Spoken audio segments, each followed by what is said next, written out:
বিপিএফৰ candidate এনডিএৰ candidate আগন্তুক অসম চৰকাৰ গঠন কৰাত অংশগ্ৰহণ আমাৰ বিপিএফ দলৰ এই অঞ্চলৰ পৰাও থকাটো ৰাইজে বিচাৰিছে যাৰ কাৰণে আজি স্বতঃস্ফূৰ্তভাৱে ৰাইজে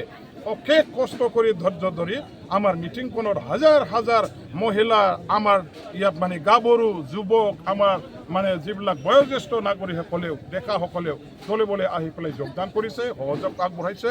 এইটো এটা প্ৰমাণ যে আমি বহুত বিপুল ভোট লৈ পেলাই এইবাৰ নিৰ্বাচনত আজি কি গৈ আছোঁ ইয়াত মানে বেলেগ দলে কেতিয়াও মানে আমাৰ ওচৰত আহিব নোৱাৰে এইটো এটা ৰাইজে শক্তি হিচাপে প্ৰমাণ আজি দেখুৱাইছে কৈছে বুলি এতিয়া ক'ব পৰা হৈছে কাৰণ গাঁৱে গাঁৱে আপোনালোকে ছাৰ্ভে কৰি চাওক যে আজি UPPLৰ সমৰ্থনকাৰী ৰাইজ কোনোবা বিশেষ প্ৰায়ভাগ গাঁৱতে বেছিভাগ গাঁৱতে শূন্য হৈছে এওঁলোকৰ কৰ্মীবিহীন হৈছে ছাপৰ্টাৰবিহীন হৈছে চবে মোক সমৰ্থন কৰিছে UPPL কৰাবিলাকেও মোক আজি ডাঙৰ ডাঙৰ নেতাসকলেও আগন্তুক নিৰ্বাচনত মোকে ভোট দিবৰ কাৰণে তেওঁলোকে প্ৰতিশ্ৰুতি প্ৰদান কৰিছে যিবিলাকে এতিয়ালৈকে যদিও আমাৰ বিপিএফ দলত যোগদান কৰা নাই কিন্তু ভোটটো তেখেতসকলে মোকে দিবৰ কাৰণে তেওঁলোকে সিদ্ধান্ত লৈছে প্ৰতিশ্ৰুতি প্ৰদান কৰিছে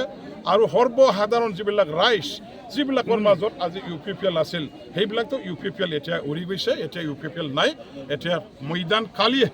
একেবাৰে মানে ফিল্ডটো খালী মই দেখিবলৈ পাইছোঁ এতিয়া গ'ল কিপাৰ বিহীন গ'লত মই গ'ল মাৰি গ'ল খোৱাবৰ কাৰণেহে গৈ আছোঁ